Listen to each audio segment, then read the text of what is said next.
Assalamualaikum warahmatullahi wabarakatuh. Perkenalkan, nama saya Ulfia Lailatul Saada dengan NPM 2014060279, absen 6 kelas 2F. Kegiatan 7, pesawat sederhana. Tujuan 1. Memahami konsep pesawat sederhana. 2. Memahami macam-macam pesawat sederhana. 3. Mampu mengelompokkan jenis tuas. 4. Mengetahui cara kerja katrol dan roda berporos. 5. Memahami cara kerja bidang miring.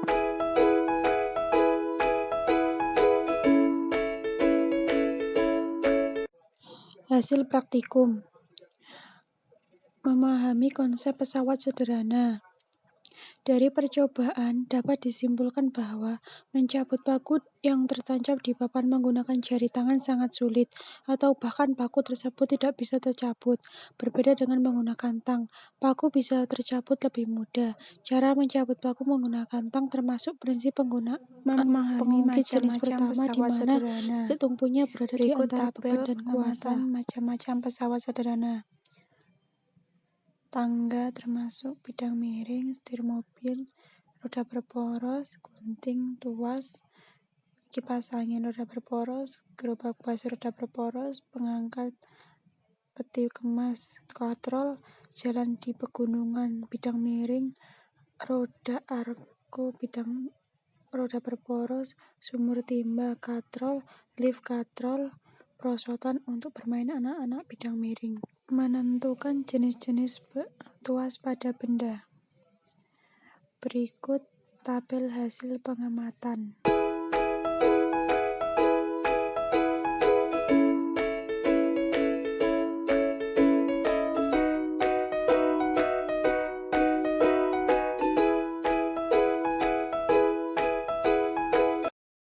Memahami cara kerja katrol. Dari percobaan ini dapat disimpulkan bahwa pada katrol gaya yang diperlukan untuk menggunakan beban harus lebih besar daripada gaya berat beban dibagi dengan jumlah tali yang menumpang beban. Pada roda berporos, semakin besar nilai jari-jari roda dan semakin kecil nilai jari-jari poros, maka semakin besar pula gaya yang dihasilkan roda berporos.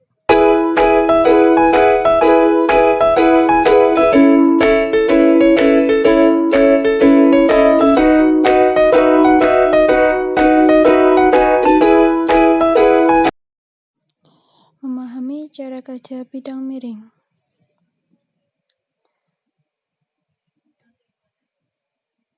Sudut 90 derajat.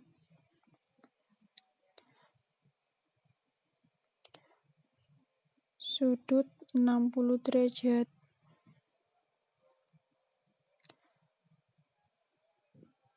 Sudut 45 derajat. Dan sudut 20 derajat.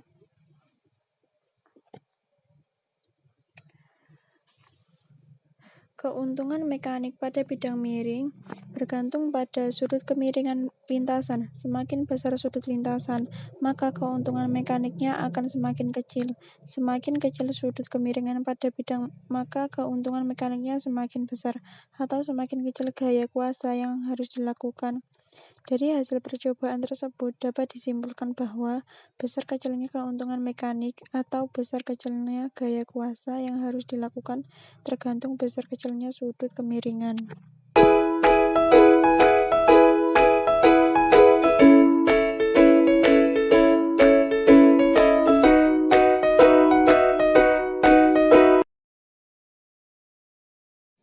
Kesimpulan, pesawat sederhana dibagi berbagai macam, yaitu 1. Tuas, 2. Katrol, 3. Bidang miring, 4. Roda berporos. Tuas dibagi menjadi 3, yaitu 1. Tuas jenis 1, 2. Tuas jenis 2, 3. Tuas jenis 3. Katrol dibedakan menjadi 3 golongan, yaitu 1. Katrol tetap, 2. Katrol bebas, 3. Katrol majemuk.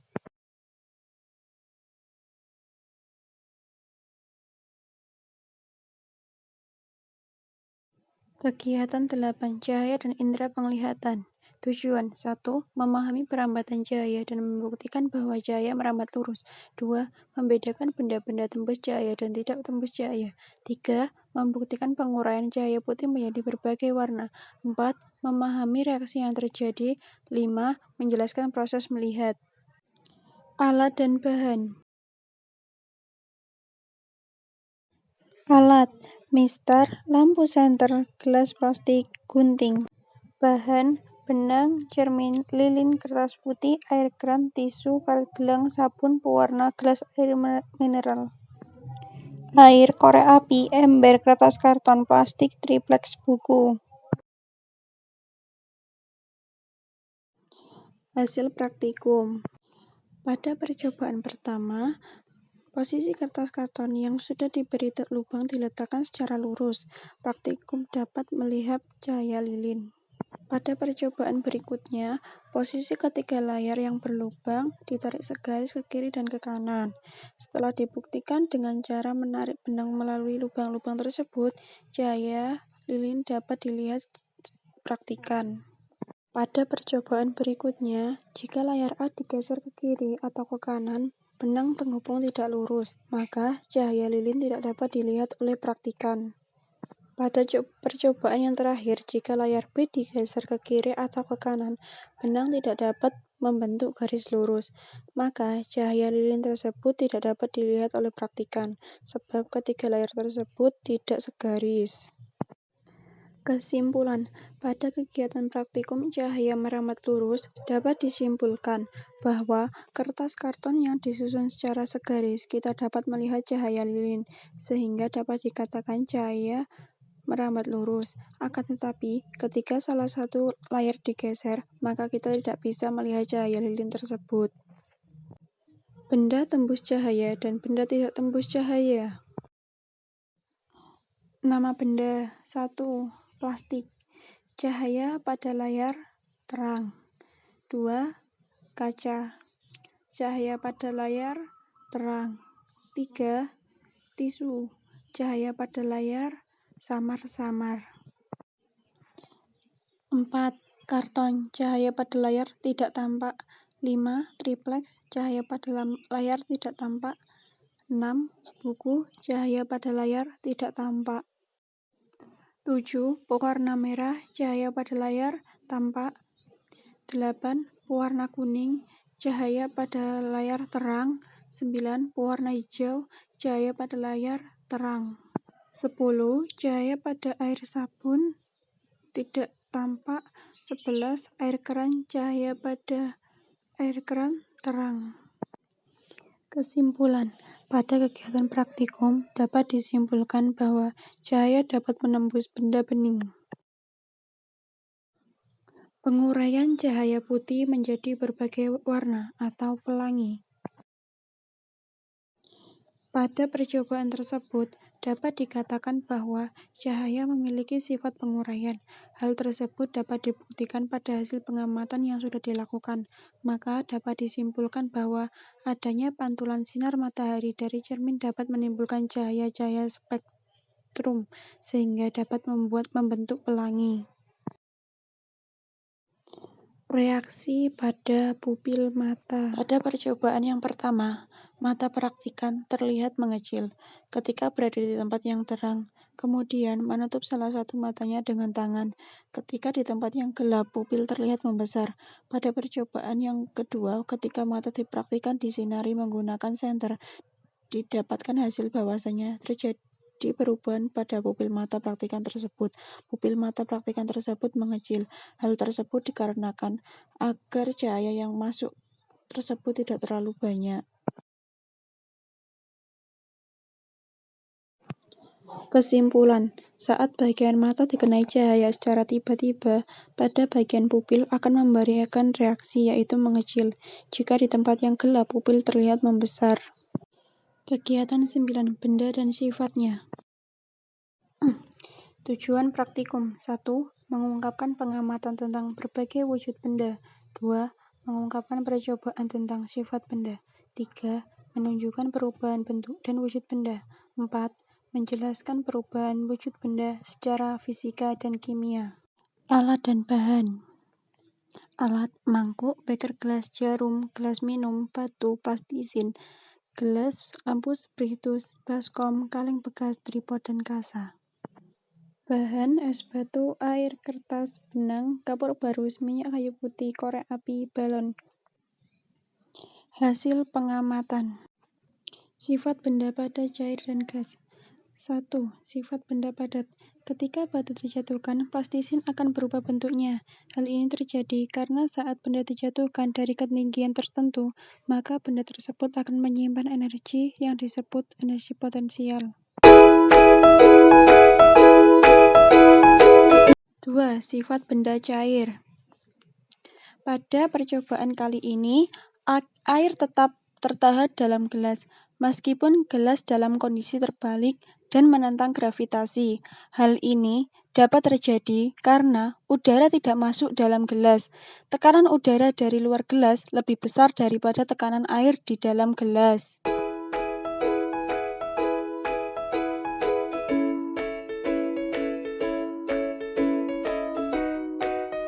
3. Sifat benda gas. Kaleng setelah didinginkan dan dibuka tutupnya akan terisi oleh air dari uap.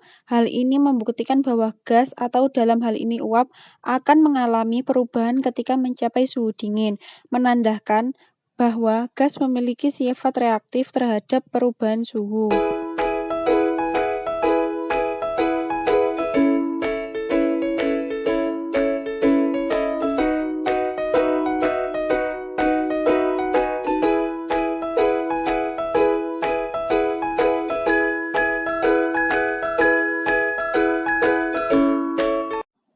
Mengamati perubahan fisika. 1. Padat menjadi cair.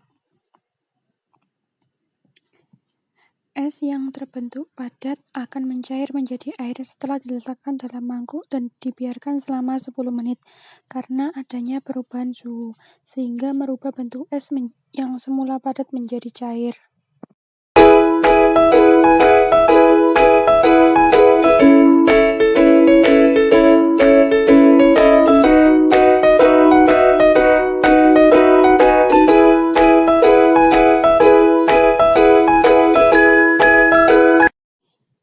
Padat menjadi gas. Kapur barus yang berbentuk padat akan menyublim menjadi gas ketika diletakkan pada cawan Petri dan dibiarkan 30 menit. Hal ini dikarenakan adanya perubahan suhu, sehingga setelah ditimbang berat kapur barus mengalami penyusutan. Cair menjadi gas. Setelah dibiarkan beberapa menit, minyak kayu putih yang di tangan akan menguap dan berubah wujud menjadi gas. Hal ini dikarenakan adanya pengaruh udara sehingga mengeluarkan aroma.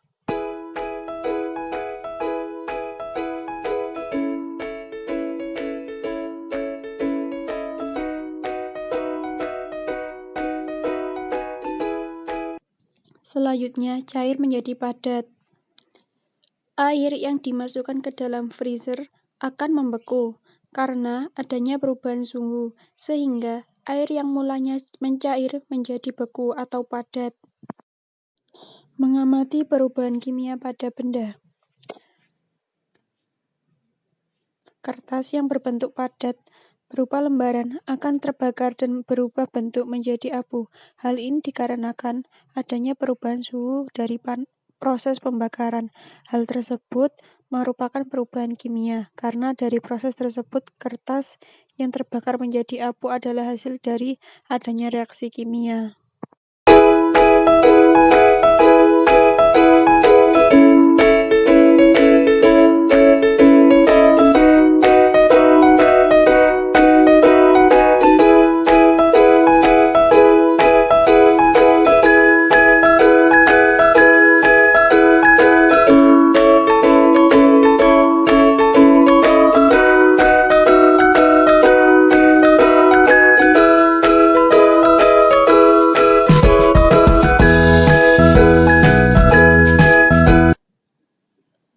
Kesimpulan, pada dasarnya terdapat 3 macam wujud benda, yaitu cair, padat, dan gas.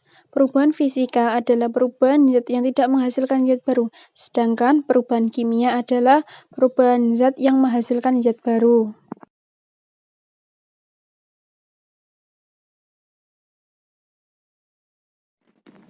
Kegiatan 10. Magnet dan listrik. Tujuan praktikum. 1. Mengidentifikasi sifat benda magnet. 2. Mengidentifikasi gaya tarik dan gaya tolak antar kutub magnet. 3. Membuktikan magnet dapat menarik benda dari besi dan baja. 4. Membuktikan gaya magnet dapat menembus benda tertentu. 5. Membuat magnet secara sederhana. 6. Membuktikan adanya listrik statis dan dinamis. 7. Membuat benda bermuatan listrik dengan cara menggosok. 8. Menguji suatu benda termasuk konduktor dan isolator. 9. Membuat rangkaian seri dan paralel. 10. Menjelaskan perbedaan antara rangkaian seri dan paralel. Alat dan bahan. Alat, magnet batang, paku besar, triplex, penggaris, lampu senter, piting lampu senter, balon. 2. Baterai 1,5 volt, gunting staf, batang kaca, kabel, saklar. Bahan, plastik, kain wol, jarum pentul, tusuk gigi, besi triplex, tali, logam tembaga, perhiasan emas, karet gelang, kain sutra, penjepit buaya, kawat tembaga, kertas, uang logam, paku. Hasil pengamatan, sifat-sifat benda magnet. Dari hasil pengamatan, tidak semua bagian batang dapat menarik paku. Bagian yang paling banyak menarik yaitu kanan dan kiri. Dapat kita simpulkan bahwa medan magnet terbesar pada magnet yaitu pada bagian magnet yang ujung. Berikut hasil pengamatan mengenai benda magnetik dan non-magnetik dan gaya antar kutub magnet. Berikutnya hasil percobaan dari listrik siklus, percobaan konduktor dan isolator, dan yang terakhir rangkaian listrik seri dan paralel. Kesimpulan, magnet berdasar sifat kemagnetan benda digolongkan menjadi dua, yaitu magnetik dan non-magnetik. Listrik dibedakan menjadi listrik statis atau listrik yang tak mengalir dan listrik dinamis atau listrik mengalir.